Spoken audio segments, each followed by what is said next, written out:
Assalamualaikum everybody, welcome back to our channel. मेरा नाम है Rehan and we are here with another video. तो guys आज हम यहाँ पे डिस्कस करने वाले हैं क्लास 8th का जो ग्रामर का आपका पोर्शन है। तो हम यहाँ पे पूरा कंप्लीट T2 का जो भी उर्दू ग्रामर है वो यहाँ पे कंप्लीट करने की कोशिश करेंगे, ठीक है ना। इस वीडियो में आपको मिलने वाला है मुकम्मल उर्दू ग्रामर एंड जब आप अच्छी तरह से इसको पढ़ेंगे तो डेफिनेटली गाइज़ आपका ग्रामर का एक मार्क्स वहाँ पे छूटने वाला नहीं है, ठीक है।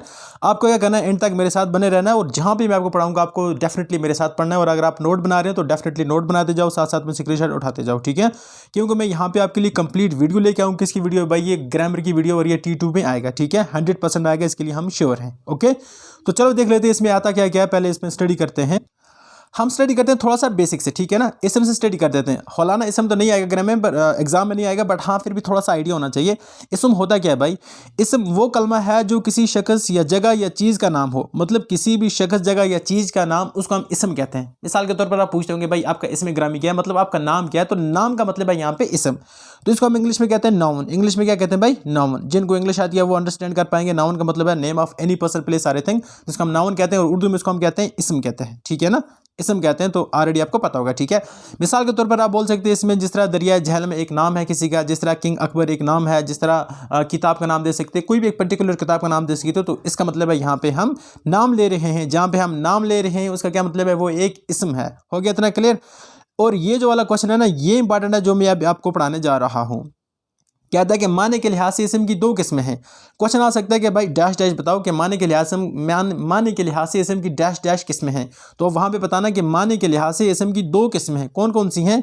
एक है इसमें नकरा और एक है इसमें मारफा। इसमें मारफा एंड इसमें नकरा, ये दो किस्में हैं माने के लिहाज से इसम की, ठीक है। अब देख लेते हैं भाई इसमें मारफा क्या है। थोड़ा सा डिटेल में स्टडी करने की कोशिश करेंगे। इसमें मारफा हम पहले पढ़ लेते हैं। इसमें मारफा किसे कहते हैं? इसमें मारफा वो इसम है जो किसी खास शख्स, जगह या चीज़ का नाम हो, ठीक है। इसको हम इंग्लिश में कहते हैं प्रॉपर नाउन। क्या कहते हैं भाई? इंग्लिश में प्रॉपर नाउन कहते हैं। प्रॉपर नाउन का मतलब है वो खास चीज। प्रॉपर नाउन का मतलब है नेम ऑफ एनी स्पेशल या पर्सनल, या हम बोलेंगे स्पेशल पर्सन जो होता है ना, स्पेशल खास बंदा होता है, तो उसके नाम को डिनोट जो करते हैं उसे कहते हैं इसमें मारफा कहते हैं। आगे समझ आपको। मिसाल के तौर पर यहाँ पे हम इसके एग्जांपल क्या लेंगे? मोहम्मद इकबाल। सर मोहम्मद इकबाल आप देखोगे तो वो एक बहुत ही स्पेशल पर्सन था, वो बहुत ही बड़ा शायर था, ठीक है। उसके बाद हिंदुस्तान की बात करें तो हिंदुस्तान एक कंट्री है और एक स्पेशल कंट्री है, ठीक है। उसके बाद मस्जिद तो एक आम आ जाएगा, बट अगर हम देखें तो जामे मस्जिद दिल्ली जो है वो एक पर्टिकुलर, वो एक खास है, तो वो एक कॉमन नाउन आ जाए, वो एक स्पेशल या प्रॉपर नाउन आ जाएगा, ठीक है। उसके बाद वगैरह वगैरह यहाँ पे ऑलरेडी लिखा है, तो आप खुद से भी ऐड कर सकते हैं। कहने का मतलब भाई इसमें मारफा होता है जो खास चीज़, जगह या इंसान को जाहिर करे, उसको हम कहते हैं इसमें मारफा। और इसी का अपोजिट हो जाएगा इसमें नकरा। इसमें नकरा क्या होगा? जो किसी आम चीज़, जगह या शख्स को जाहिर करे, इसमें नकरा कहेंगे। यहाँ पे लिखा है डेफिनेशन में, जो आम चीज़, जगह या शख्स को जाहिर करे उसे इसमें नकरा कहते हैं। जिस तरह घोड़ा, अच्छा हज़ारों घोड़े होते हैं, किसी एक का नाम ले लिया घोड़ा। जिस तरह कलम, हज़ारों कलम होते हैं। किताब, गद्दा और लड़का, लड़की, ये इसमें नकरा है, मतलब ये कॉमन नाउन है। इतना आगे समझ आपको। अगला बहुत ज़्यादा इंपॉर्टेंट क्वेश्चन है, ये भी आ सकता है कि बनावट के लिहाज से इसम की कितनी किस्में हैं। तो याद रखना बनावट के लिहाज से इसम की 3 किस्में। जब मैं आपको MCQs लगा रहा था, या जब हम क्या कहते हैं, जब मैं आपको गेस्ट पेपर बता रहा था, तो वहाँ पे ये वाले क्वेश्चन वहाँ पे डाले गए थे कि बनावट के लिहाज से इसम की कितनी किस्में हैं, गिनती के लिहाज से इसम की कितनी किस्में, तो जिनस के लिहाज से इसम की कितनी किस्में, ये आपको पता होना चाहिए। तो यहाँ पे लिखा है बनावट के लिहाज से इसम की 3 किस्में। कौन कौन सी हैं भाई? बहुत ज़्यादा इंपॉर्टेंट ये क्वेश्चन होने वाला, तो याद रखना इसकी 3 किस्में। एक है इसमें जामद, एक है इसमें मसदर और एक है इसमें मश्तक। एंड ज़रूर यहाँ पे आपको एक टिक लगी हुई मिलेगी, ये वाली।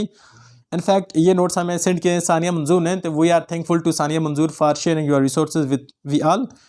तो क्या करेंगे, इसको हम डिटेल में पढ़ लेते हैं। बनावट के लिहाज से इसम की कितनी किस्में? तो बनावट के लिहाज से इसम की 3 किस्में भाई। क्या क्या? इसमें जामद, इसमें मसदर और इसमें मश्तक। ये 3 किस्में किसकी हैं? किसकी किस्में? ये बनावट के लिहाज से इसम की किस्में हैं। ऑलराइट, अब इनको अलग से डिफाइन करते हैं कि मतलब इसमें जामद होता क्या है। हल्का हल्का पढ़ेंगे, यहाँ पे देख लेते हैं। पहले मैं क्लियर करता हूँ, देन वी विल रीड। इसमें जामद कहता है वो इसम है जो खुद किसी कलमे से ना बना हो और ना ही उसे कोई कलमा बने। मतलब ना जो खुद किसी लफ्ज़ से बना हो, ना उसे कोई और लफ्ज़ बने। कलमे का मतलब है, ठीक है ना। मिसाल के तौर पर यहाँ पे लिखता है जिस तरह पहाड़, जिस तरह मेज़, जिस तरह कलम, इसे कोई और नहीं बन सकता, ठीक है। और ये इसको हम कहते हैं इसमें जामद। इसमें जामद वो होता है जो खुद किसी कलमे से बना हो और ना ही उसे कोई कलमा बन पाए। इसी का अपोजिट हो जाता है भाई इसमें मसदर हो जाता है। वो इसम है जो किसी कलमे से ना बना हो लेकिन उसे दूसरा कलमा बन सके। मतलब ये खुद किसी कलमे से ना बना हो, कलमे का मतलब होता है एक मीनिंगफुल टॉक, मतलब एक होता है कलमा, एक होता है मुंहमल होता है। जब आपकी बात अच्छी होगी, मतलब बात सेंसिबल होगी, तो क्या बोलेंगे आप कलमा बोल रहे हैं, ठीक है। कलमे का मतलब बातचीत करना, बट वो जो आपको अंडरस्टैंड कर पाए, ठीक है, बस इतना याद रखना, कलमा वो होता है। और इसमें मसदर आप सीधा डेफिनेशन वहाँ पे लिखे आना, वो इसम है जो किसी कलमे से ना बना हो लेकिन उससे और कलमे बन सकें। इसकी अलामत यह है कि इसके आखिर में ना आता है। और इसकी पहचान क्या है भाई, इसके आखिर में ना आता है, नून अलिफ ना आपको लिखना पड़ेगा वहाँ पे, इसके आखिर में क्या आता है, ना आना आता है। जिस तरह पढ़ना, ठीक है ना, लिखना, खेलना वगैरह, ये क्या हो गया हमारे पास, इसमें मजदर। इसमें मजदर वो इसम होते हैं जिनके आखिर पे ना आता है, तो आप इस तरह से भी याद कर सकते हैं, जिस तरह खेलना, पढ़ना, कूदना, गाना, नाचना, डांस करना, कुछ भी ऐसा जिसके लास्ट पे ना आएगा तो वो क्या बनेगा, इसमें मस्तर बन जाएगा। आई होप इतना क्लियर होगा। एंड आगे चलते हैं, आगे हमारा लिखा है इसमें मश्तक, यह भी इंपॉर्टेंट कंसेप्ट है, इसको भी देख लेते हैं। इसमें मश्तक होता क्या है, वो इसम है जो मस्दर से निकला हो या बना हो, जैसे पढ़ने से पढ़ाई, ठीक है ना। इसमें मश्तक हमेशा इसमें मस्दर से निकलता है। अच्छा, मस्दर में क्या होता है, ना होता है, ठीक है। यहाँ पे आप देखोगे तो यहाँ पे भी आपको ना मिलेगा, जिस तरह पढ़ने से पढ़ाई, लिखने से लिखाई जैसे अल्फाज आपको मिलेंगे, ठीक है। इसको कहते हैं इसमें मश्तक। क्या देखा आपने, इसमें मश्तक वो इसम है जो मस्दर से निकला हो, ठीक है, जिस तरह पढ़ने से पढ़ाई, लिखने से लिखाई। इतना हो गया। अब आगे वाला ये भी बहुत ही ज़्यादा इंपॉर्टेंट है, और ये पर्टिकुलर आपके ट्यूटो में इससे बनने के मैक्सिमम चांसेस हैं, ठीक है। वीडियो है नियर अबाउट 6 मिनट 34 सेकंड। यहाँ पे अगर आप देखोगे तो यहाँ से अगर हम जो नई कड़ी स्टार्ट करने जा रहे हैं, ये 100% आपके एग्जाम के ओरिएंटेड है, एग्जाम के रिलेटेड है, ठीक है ना। बनावट के लिहाज से फेल की 6 किस्में हैं। क्या है भाई, बनावट के लिहाज से फेल की 6 किस्में। तो क्वेश्चन पूछा जा सकता है कि भाई बनावट के लिहाज से फेल की कितनी किस्में, तो आप बोलोगे सर बनावट के लिहाज से फेल की कितनी किस्में, 6 किस्में। अच्छा, पहले ये बोलते हैं फेल होता है क्या, काम को फेल कहते हैं, काम करने को। यहाँ पे मैं लिख देता हूँ फेल, फे एन लाम, ये वो वाला फेल नहीं इंग्लिश वाला, ये उर्दू वाला फेल है। इसका मतलब है वर्ब, इंग्लिश में इसको वर्ब कहते हैं, मतलब काम करने को हम क्या कहते हैं, उर्दू में फेल कहते हैं, ठीक है। अब इसकी कितनी बनावट के लिहाज से इसकी कितनी किस्में, तो यहाँ पे 6 किस्में हम यहाँ पे पढ़ेंगे, ठीक है। कौन कौन सी हैं, एक कहता है फेले हाल, जिसको हम कहते हैं प्रेजेंट टेंस। क्या कहते हैं बच्चे, फेले हाल, ठीक है। प्रेजेंट वर्ब बोलो या प्रेजेंट टेंस बोलो, तो ज़माने हाल बोलो, फ़ेल हाल बोलो। वो फ़ेल है जो मौजूदा ज़माने में किसी काम का करना या होना ज़ाहिर करे, ठीक है। जिस तरह आप लिखोगे आई राइट ए लेटर, तो मैं खेल रहा हूँ, मैं खा रहा हूँ, मैं गेम खेल रहा हूँ, या कुछ भी लिखो जो प्रेजेंट, मतलब जो हाल का मतलब होता है प्रेजेंट, जो प्रेजेंट सिचुएशन को शो करे उसको बोलेंगे फ़ेल हाल। जिस तरह इसमें राइट आ जाएगा, इसमें रोट आ जाएगा, उर्दू में बताऊं तो इसमें लिखना आ जाएगा, पढ़ना, रोट तो नहीं आएगा, रोट पास्ट में चला जाएगा। हाँ, राइट आ जाएगा, रीड आ जाएगा, सिंग आ जाएगा, डांस आ जाएगा, ऐसे ऐसे वर्ड आ जाते हैं, इसमें हाल में आ जाते हैं, नहीं फेले हाल में आ जाते हैं, माफ़ करना मैंने इसमें हाल बोल दिया। ओके, इतना क्लियर। यहाँ पे लिखा है जिस तरह पढ़ना, लिखना, खेलना, कूदना वगैरह वगैरह। उसके बाद होता है फेले माजी। फेले माजी होता है पास्ट वर्ब, ठीक है, या पास्ट टेंस आप इसको बोल सकते हैं। इसमें हम क्या पढ़ते हैं भाई, वो फेला है जो गुजरे हुए ज़माने में किसी काम का करना या होना जाहिर करे। मतलब पास्ट में आप लोगों ने कुछ काम किया, तो जब आप उसको प्रेजेंट में आप दोहराएंगे तो उस वक्त आप क्या फेले माजी का इस्तेमाल करेंगे। जिस तरह पढ़ता था, लिखता था, बोलता था, मैं स्कूल जाता था, मैं कुछ और करता था। जब पास्ट की बातें आप करोगे तो वो फेले माजी आ जाएगा। इतना हो गया क्लियर, इसमें कोई कन्फ्यूजन नहीं होना चाहिए प्यारे बच्चों। आगे चलते हैं, जैसे खेलता था, पढ़ता था, ये मैंने आपको बता दिया। आगे चलते हैं, फेले मुस्तकबल। मुस्तकबल का मतलब है फ्यूचर, मतलब ऐसे कलमात जो आप फ्यूचर के लिए बोलते हैं उसको क्या बोलते हैं, फेले मुस्तकबल बोलते हैं, जो अनप्रेडिक्टेबल होते हैं, आप सिर्फ उनका अंदाज़ा लगाते हैं। अच्छा, फ़ेल मुस्तकबल वो फ़ेल है जो आने वाले ज़माने में किसी काम का करना या होना ज़ाहिर करे। मतलब अभी तो हुआ नहीं है वो काम, बट फ्यूचर में वो काम हो सकता है और उसका करना या होना ज़ाहिर करे, उसका हम क्या बोलते हैं, फ़ेल मुस्तकबल बोलते हैं। देख लेते हैं, जिस तरह हम खेलेंगे, 3 दिन के बाद हम श्रीनगर जाएंगे, हम कुपवाड़ा जाएंगे, हम दिल्ली जाएंगे, हम कहीं और जाएंगे। तो इसका क्या मतलब है भाई, जब मैं फ्यूचर की बात करूँगा तो हम कौन से फ़ेल की बात कर रहे हैं, फ़ेल मुस्तकबल की बात कर रहे हैं। आई होप इतना क्लियर हुआ होगा आपको अच्छी तरह से, इसमें कोनो कन्फ्यूजन नहीं है। उसके बाद होता है फेल मुजारा। ये क्या होता है, वो फेल जिसमें हाल और मुस्तकबिल दोनों ज़माने पाए जाएं। मतलब एक होता है combination of both present and past, नहीं प्रेजेंट एंड फ्यूचर, तो उसका हम क्या बोलते हैं, फेल मुजारा कहते हैं। वो फेल जिसमें हाल और मुस्तकबिल दोनों पाए जाएं तो उसको क्या बोलते हैं, फेल मुजारा कहते हैं। ये क्वेश्चन आ सकता है। एग्जाम्पल आप क्या लिखोगे, पढ़ने से पढ़ाई, लिखने से लिखाई वगैरह, ठीक है ना, ये आपके एग्जाम्पल आ जाएंगे। आगे देख लेते हैं, फेल अफसर। वो फेल है जिसमें किसी काम के करने का हुक्म पाया जाए, जैसे पढ़ो, लिखो, खेलो, कूदो वगैरह। मतलब अफसर की बात करें तो ये वो फेल है अफसर जिसमें किसी काम के करने का हुक्म पाया जाए, काम के करने का हुक्म पाया जाए, उसको क्या बोलेंगे? फेले अमसर। ठीक है ना, जिस तरह लिखो, खेलो, कूदो वगैरह, जाओ, नाचो, कुछ भी जिसमें आप ऑर्डर पास करते हो उसको आप क्या बोलोगे? फेले अमसर। इतना हो गया क्लियर अच्छी तरह से। अब आगे आते हैं और है हुरूफ की इकसाम। क्या पढ़ेंगे? हुरूफ की इकसाम के हुरूफ की कितनी किस्में हैं ये अलग से है। ठीक है, देख लेते हैं हुरूफ के कितने इकसाम है। तो हुरूफ जार कौन से भाई? एक है हुरूफ जार। ठीक है, हाँ, एक और बात बता देना चाहेंगे, हमने ऑलरेडी इस चैनल के ऊपर, हमारे एक और चैनल उसके भी ऊपर हमने खतूत जो आपके लेटर्स थे हमने वो भी अपलोड कर दिए हैं, हमने दरख्वास्त भी अपलोड कर दी है, और हमने जो ऐसे थे वो भी अपलोड कर दिए हैं। ठीक है ना, आपको क्या करना है, आपसे रिक्वेस्ट की जाती है कि हम आपके लिए सभी मटेरियल आ रहे हैं, बट आप हमें थोड़ा सा सपोर्ट कर दें। एजुकेट ऑल एक यूट्यूब चैनल होगा, एजुकेट ऑल, नीचे नाम होगा RAASHADZ। आप क्या करेंगे, इसको जाके वहाँ पे सब्सक्राइब करेंगे, और बाकी जो भी आपको सोशल साइंस आने वाली है या बाकी जो साइंस आने वाली है उसका मटेरियल आपको डेफिनेटली वहाँ पे मिलने वाला है। ठीक है, और यहाँ पे भी आपको डेफिनेटली मिलता रहेगा। तो चलिए इसको कंटिन्यू करते हैं। ये थोड़ा सा डिस्क्लेमर था आप लोगों के लिए ताकि आप थोड़ी सी सपोर्ट दिखा दें हमें। ठीक है, हुरूफ इकसाम की बात करते हैं बच्चे। हुरूफ इकसाम क्या होता है? नहीं सॉरी, हुरूफ की इकसाम, हुरूफ की किस्में। ठीक है, इसमें आ जाता है हुरूफ जार आ जाता है। पहले हुरूफ जार देख लेते हैं क्या होता है। हुरूफ जार वो हुरूफ जो इसम और फ़िल को आपस में मिलाएं उसे हुरूफ जार कहते हैं।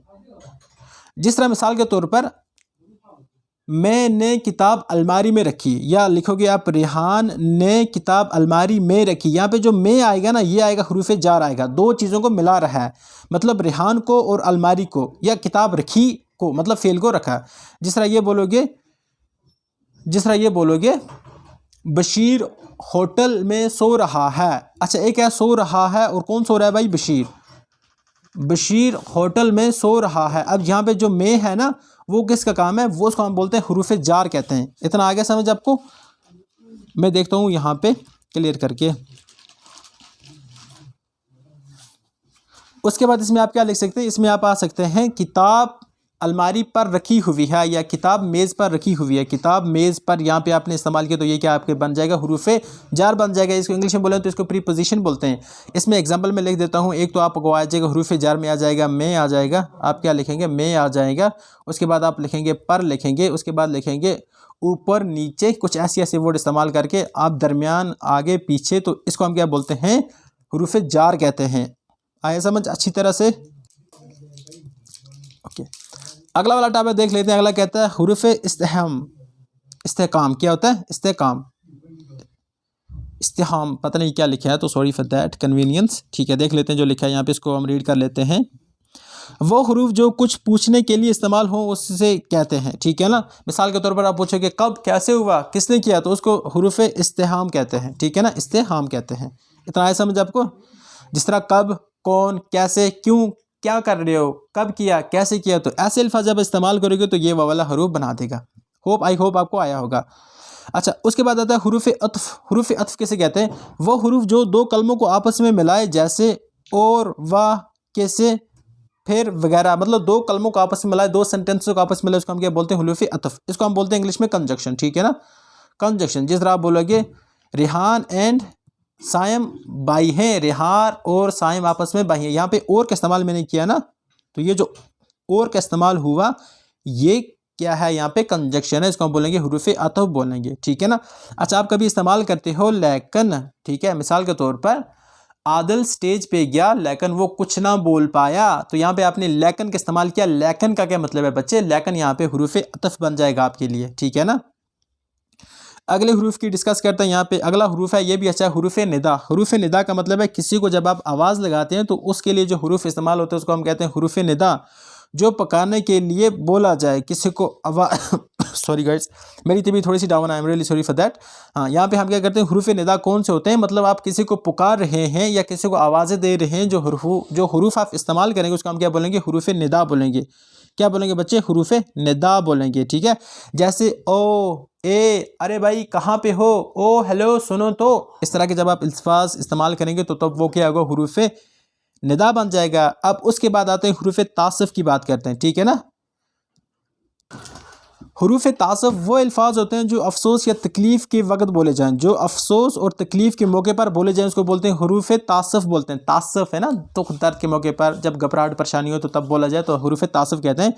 जिस तरह हाय, उफ, ओ अल्लाह, खुदाया, ये क्या गो, मतलब इस तरह के जब अल्फाज आप इस्तेमाल करते हैं तो इससे क्या पता चलता है आपको, हुरूफ तासुफ का पता चलता है। ठीक है, तासुफ का क्या मतलब है, जब आप बेचैनी, परेशानी, घबराहट के मौके पर कुछ अल्फाज बोलते हैं या तकलीफ़ होती है या अफसोस आता है तब कोई अल्फाज बोलते हो तो वो हुरूफ तासुफ आ जाते हैं। आए समझ आपको अच्छी तरह से। अब हुरूफ तमन्ना आता है। हुरूफ तमन्ना को देख लेते हैं। वो हुरूफ जो तमन्ना या आरजू के मौके पर बोले जाएं। ठीक है, जब आप कोई तमन्ना या आरजू कर रहे हो और उस वक्त अगर आप कोई हरूफ बोलते हो तो उसका हम क्या बोलेंगे, हुरूफ तमन्ना बोलेंगे। ठीक है, जिस तरह आप बोलते हैं, यहाँ पे लिखे है आपको काश, एक काश वगैरह, काश अगर मैं वहाँ पे होता तो ऐसा ना होता, काश अगर ये होता, काश अगर वो होता, तो इसको हम हुरूफ तमन्ना कहते हैं। आए समझ आपको। क्या कहता है हुरूफ तहसीन, वो हुरूफ जो तारीफ़ के मौके पर बोले जाएं, मतलब तारीफ़ के मौके पर जब आप कोई अल्फाज बोलते हैं उसको बोलते हैं हुरूफ तहसीन बोलते हैं। क्या बोलते हैं, तहसीन बोलते हैं। जिस तरह मिसाल के तौर पर जिंदाबाद, मरहबा, वाह वाह, क्या बात है, लाजवाब, जिंदाबाद, शानदार, जानदार, ज़बरदस्त, जिंदाबाद। जब आप ऐसे अल्फाज बोलते हो तो इसका क्या मतलब है भाई, इसका मतलब आप किसी को तहसीन पेश कर रहे हो, जिंदाबाद भाई, वाह वाह, लाजवाब, गजब कर दिया आपने भाई, माशाल्लाह, सुभान अल्लाह, आपने ये काम किया। जब आप किसी की इस तरह की तारीफ़ें करते हैं, टांग खींचते हैं बेसिकली, तो इसका हम क्या बोलते हैं, हुरूफ तहसीन बोलते हैं। इतना हो गया क्लियर। उसके बाद अगर हम आगे देखते हैं तो हुरूफ नफ़रत, नफ़रत के भाई जब आप नफ़रत भरे अल्फाज किसी को बोलते हो तो वो होते हैं हुरूफ नफ़रत होते हैं। आया समझ आपको अच्छी तरह से। ठीक है, उसके बाद हुरूफ ताज्जुब, हुरूफ ताज्जुब हुरूफ नफ़रत में क्या होते हैं, जिस तरह थू, दूर रहो वगैरह, थू क्या कर रहे हो, निकलो यहाँ से, भागो, इस तरह के अल्फाज आप बोलते हो नफ़रत से, तो हुरूफ नफ़रत कहते हैं उनको। अब अगला आ जाता है हमारे पास हुरूफ ताज्जुब आ जाता है। ताज्जुब मतलब हो गया जब हैरानगी होती है आपको, जब हैरत अंगेज़ और परेशानी के मौके पे जो अल्फाज बोलते हैं उसको हुरूफ ताज्जुब कहते हैं। नॉर्मल है, जिस तरह अल्लाह अल्लाह, या अल्लाह मदद, वाह, हाय राम, सुभान अल्लाह, अल्हम्दुलिल्लाह, या साईं बाबा, या बोलोगे हे राम, श्री कृष्ण जी। इस तरह के जब अल्फाज आप इस्तेमाल करते हैं तो वो ताज्जुब के मौके पर इस्तेमाल किए जाते हैं। ठीक है ना, तो उसको बोलते हैं हुरूफ ताज्जुब कहते हैं। उसके बाद अगला देख लेते हैं, हुरूफ तमसिया देख लेते हैं। हुरूफ तमसिया वो होते हैं वो हुरूफ जो ख़बरदार करने या डराने के लिए बोले जाएं। ठीक है ना, जब कोई आपको डरा रहा हो या कोई खबरदार कर रहा हो तो उसको हम तमसिया वाले, मतलब तमहे वाले वर्ड इस्तेमाल करेंगे। उसको बोलेंगे सुनो, खबरदार, होशियार, खबरदार, सर्वनाश, कुछ ऐसे अल्फाज जब बोलते हैं तो वो क्या होता है, ख़बरदार वाले अल्फाज होते हैं। तो ये था आपका कुछ इंपॉर्टेंट ग्रामर का पोर्शन। बस अभी भी कुछ बचा है, मैं इसको ले आता हूँ आपकी नज़र में। कुछ एक इंपॉर्टेंट चीज़ बची थी, याद लिखना। फेल नहीं वो फेल है, या फेल नहीं, यहाँ पे छूट गया था हमें। फेल नहीं वो फेल है जो किसी काम के करने से रोका जाए, मतलब इसमें किसी काम के करने को रोका जाता है। जिस तरह मत पढ़ो, मत लिखो, मत खेलो, इस तरह के अल्फाज होते हैं। ये बहुत ही ज़्यादा इंपॉर्टेंट है। आखिरी लाइन इसको भी आप अच्छी तरह से देखेंगे। ये लाइन क्या कहती है, काफिया। भाई काफिया होता क्या है, पहले देखते हैं काफिया क्या होता है। काफिया कहता है ऐसे अल्फाज जो शेर के आखिरी मिसरे में रदीफ से पहले बारी बारी आते हैं, ऐसे अल्फाज को काफिया कहते हैं। लिख दो रट्टा मार के, ठीक है, ये आपको आएगा।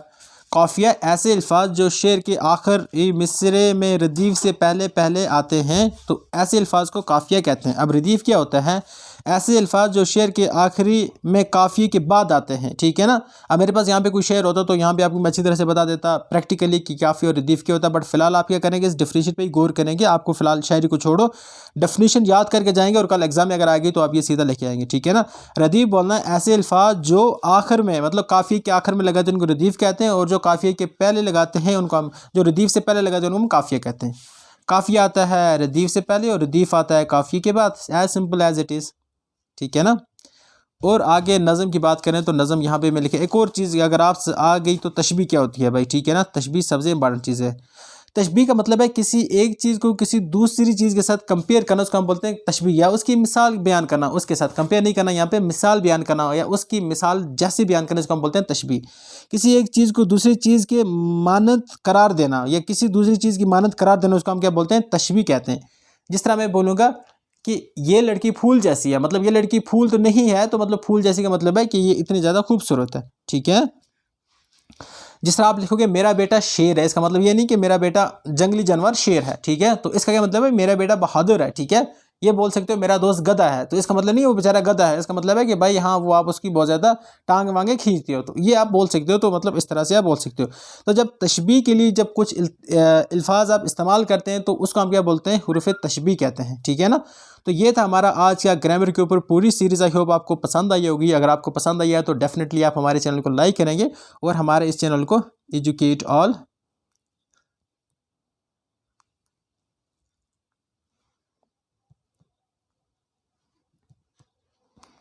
ऑल राशिद को ज़रूर जाके सब्सक्राइब करेंगे। देखो क्या होता है कि भाई अभी आपके पेपर बचे हैं, सोशल साइंस के बच्चे हैं, बाकी आपको बचे हैं। देखो हमने देखा उर्दू में हमने जो प्रॉमिस किया था आपको सब कुछ प्रोवाइड कर दिया। अब इसके बाद मुझे नहीं लगता कुछ आएगा, अगर आएगा तो ज़रूर हमें कमेंट करेंगे। और अगर आपको चाहिए तो यहाँ पे जाके आप कमेंट करेंगे, सॉरी यहाँ पे आप जाके एजुकेट ऑल को आप क्या करेंगे, सब्सक्राइब करेंगे। यहाँ पे हम वक्त टू वक्त वीडियोस लाते रहते हैं, आपकी काफ़ी हेल्प होगी वहाँ पे भी। तो मिलते हैं किसी और वीडियो में उस यूट्यूब चैनल पे, तब तक के लिए अल्लाह हाफ़िज़, have a nice time ahead. Thank you guys.